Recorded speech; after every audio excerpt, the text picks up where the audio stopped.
Repetimos la historia, quizás sea espiral, pero se transporta.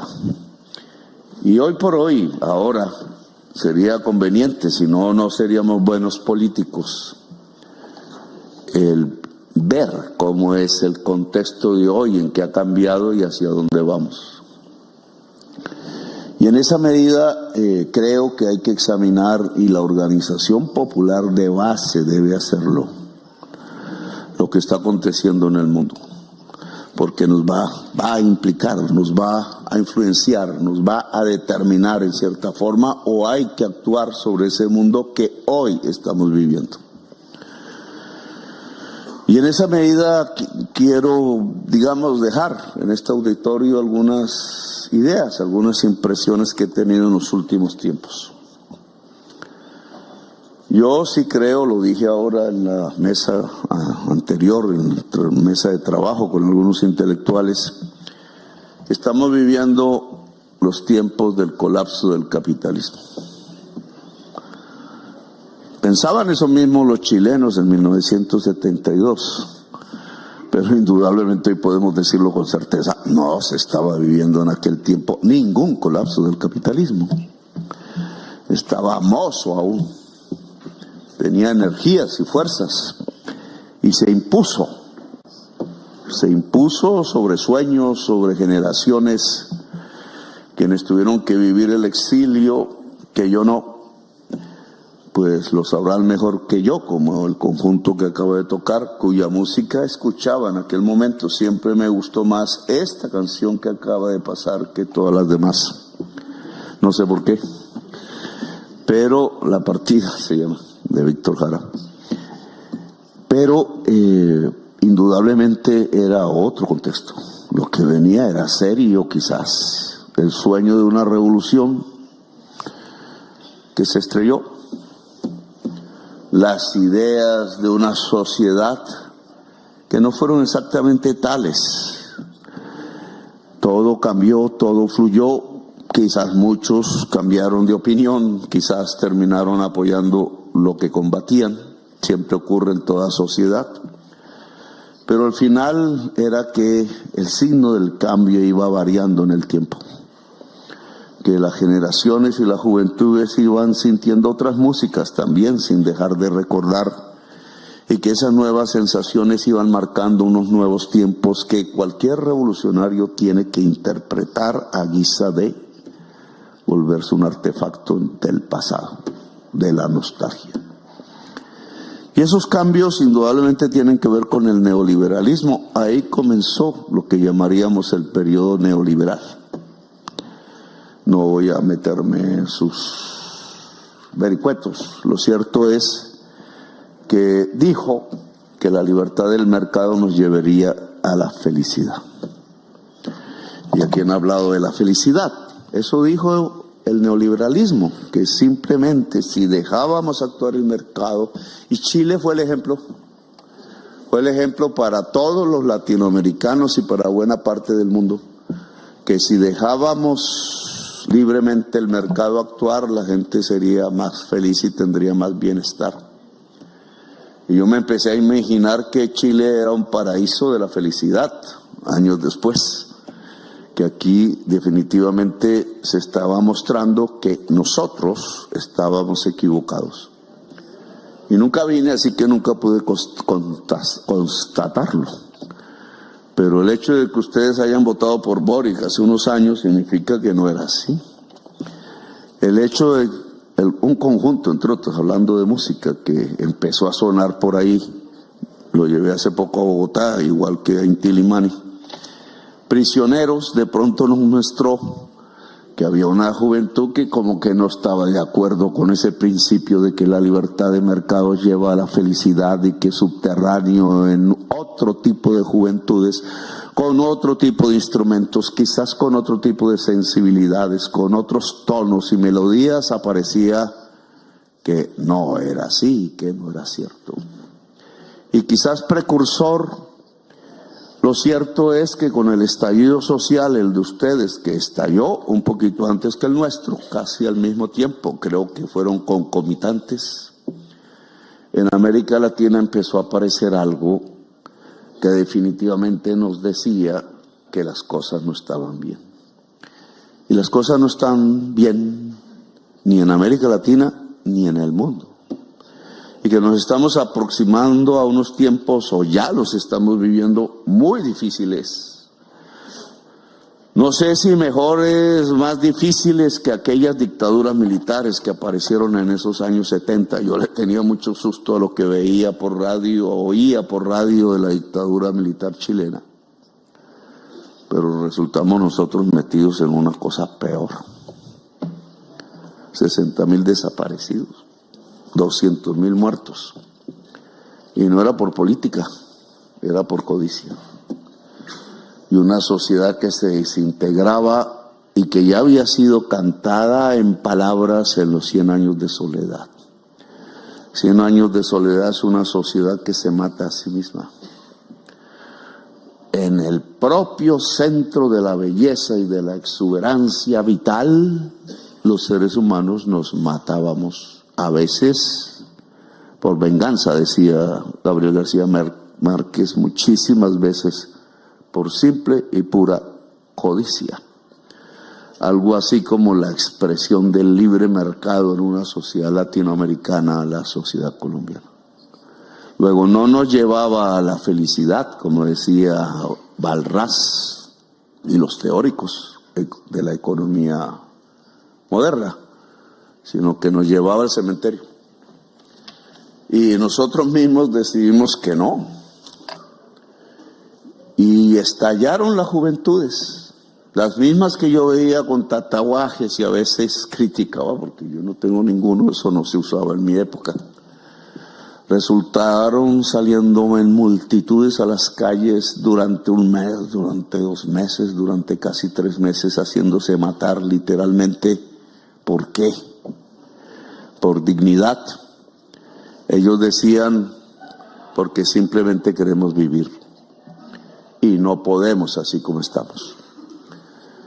Y entonces una especie de lucha por la vida empezaba a ocupar el espacio de lo que antes nosotros mismos habíamos llamado una lucha de clases. Sí, por ahí aparecía la lucha de clases, indudablemente, pero la contradicción no era entre obreros y patronos en Colombia. La contradicción era entre la codicia y la vida. El deseo de vivir impulsó el cambio y entonces fue cierto el fluir. Y gracias a eso y incluso a muchos centenares, miles de jovencitos presos y de muchos que murieron por decenas, en esas jornadas es que yo me volví presidente de pronto. Habíamos luchado mucho y algo teníamos que decir, pero sin eso no hubiera existido un cambio político en Colombia. Y existió para sorpresa de muchos. ¿Cómo? En Colombia, si nunca ha existido eso, si son 2 siglos de oligarquía.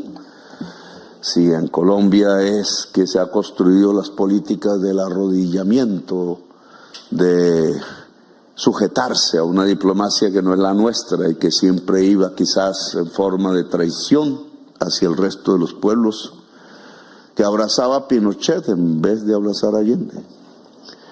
Y sin embargo fue ahí donde los jóvenes hicieron un cambio. ¿Hacia dónde y por qué? Y a veces, aunque no tengo las respuestas completas, a veces habría que mirar entonces cuáles son los conflictos y las contradicciones que hoy llevan a generaciones enteras a buscar una transformación en los tiempos del hoy. Y creo que por lo menos hay una que nos pone a pensar. Indudablemente el capital no es el mismo del 72. Indudablemente la promesa de ser felices a través del mercado hoy es imposible. Los balances del hoy, lo decía el Papa Francisco, o las mismas reuniones de ricos en Davos, Suiza, pude ir a una. A la segunda fui, pero invitaron a Milei y lo pusieron de rey de la reunión. Y entonces ya de tercera me dio vaina y no volví. Y ya no volví. Porque si Milei es el que dirige intelectualmente a los más ricos del mundo, pues este mundo va camino a allá ellos.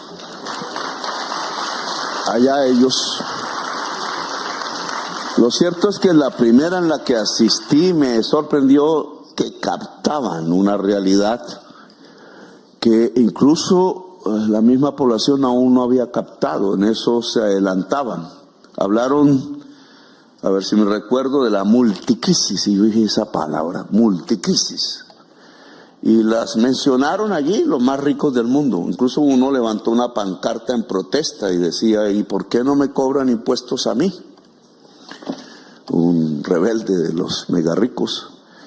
Y la multicrisis consistía en crisis del hambre, crisis de la enfermedad, había acabado de pasar el COVID, crisis de la guerra, empezaba la guerra de Ucrania, crisis de la desigualdad y crisis económica, multicrisis por todas partes.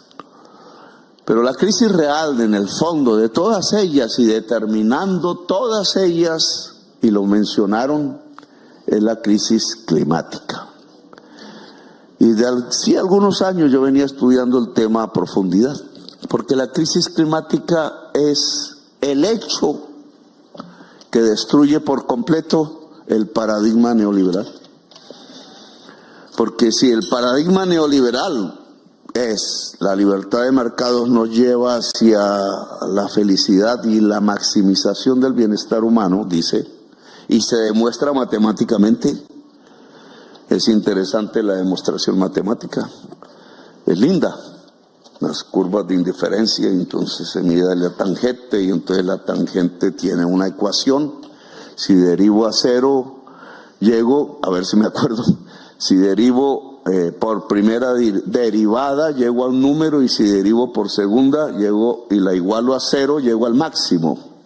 Y entonces el máximo creo que es donde se toca la tangente. Y ahí donde la curva de indiferencia toca la tangente, entonces es el máximo de bienestar individual. Y si multiplico por todos los individuos, pues llegué al máximo de bienestar social. Algo así era, no me acuerdo bien. Bonito, porque se puede demostrar en números, y si se demuestra en números y da, según todo el paradigma científico del siglo XX, pues entonces es que es verdad, porque la matemática es el criterio de verificación en la ciencia. Pues no fue cierto. En vez de llegar a la maximización del bienestar, llegamos al borde de la extinción. Todo lo contrario. Y ese es el mensaje de hoy, que ya casi nadie oculta. Obviamente hubo formas de ocultar, y aún hoy la extrema derecha se encarga de negar, a ver si la gente no mira arriba, como es la película. No estamos al borde de la maximización de la felicidad en el mundo, como nos prometieron. Estamos al borde de la extinción. Y si estamos al borde de la extinción, casi que no tenemos que perder mucho tiempo en teorías, filosofías, etcétera. Algunos lo perdemos. Tenemos que salvar la vida.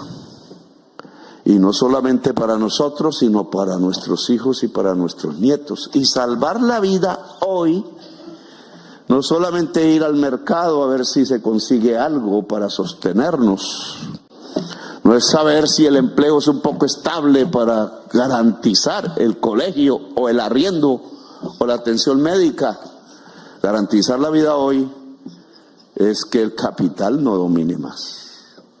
Porque si el capital domina más, llena la atmósfera de CO2. Y si llena la atmósfera de CO2, vivamos en Nueva York, vivamos en Bogotá o en Cartagena o en Santiago de Chile o en Shanghái, el clima cobrará la vida de muchos, y cada vez más, y cada vez más, y cada vez más, hasta tener la certeza de que es la especie humana la amenazada. Que el cuento de que el progreso era una flecha ascendente, interminable e infinita, no era cierto. Que mis hijos vivirán peor que yo y mis nietos si no cambio las actuales circunstancias. Y creo que eso, sin decirlo así como lo digo, fue lo que sintió cada jovencito, cada jovencita en su adolescencia, en su momento de esplendor y de florecimiento, que le querían impedir, y por eso los estallidos. Y por eso estos cambios políticos, que apenas son los primeros. Y por eso se va a revolucionar el mundo. Porque al lado del colapso del capitalismo que puede llevar a la humanidad a la muerte toda, le dicen omnicidio, la muerte de todo lo viviente, entonces la vida reacciona con su energía. Energía vital. ¿Cómo se mide en física la energía vital? Einstein no encontró la fórmula. Puso una general, energía igual a masa por velocidad al cuadrado, creo que es. ¿Y la vital cómo se mide? Por la masa de todos nosotros, por el pensamiento de todos nosotros, por el corazón junto de todos nosotros. ¿Cómo se mide la energía del corazón junto? ¿Y cómo se denomina la energía del corazón junto? Y aquí un pastor hacía una pregunta, creo que tú. ¿La energía del corazón junto se llama amor o no? Y entonces estamos llegando a un punto en donde podríamos decir que el amor es una energía y que quizás es la energía fundamental de la vida, por lo menos en los mamíferos y obvio en nosotros, y que la única manera de producir una transformación y un cambio es que al enfrentar la energía oscura del capital que trata de extinguir, la única fórmula de resistencia que tenemos, pero quizás más poderosa, es enfrentarla a la energía del amor vital de toda la humanidad. Y entonces el problema no es como pensaba Chile en 1970, que es el capital contra el trabajo, sino como creo que hoy es la contradicción fundamental, que es la humanidad, la vida contra el capital. Y por eso estamos aquí aún reunidos, y cada organización popular, creo, tiene que reflexionar sobre este tema y cómo desde lo local, lo puntual, se puede ayudar a esta gran convergencia humana para juntar los corazones y los cerebros en una gran transformación mundial. Gracias, muy amables por haberme escuchado.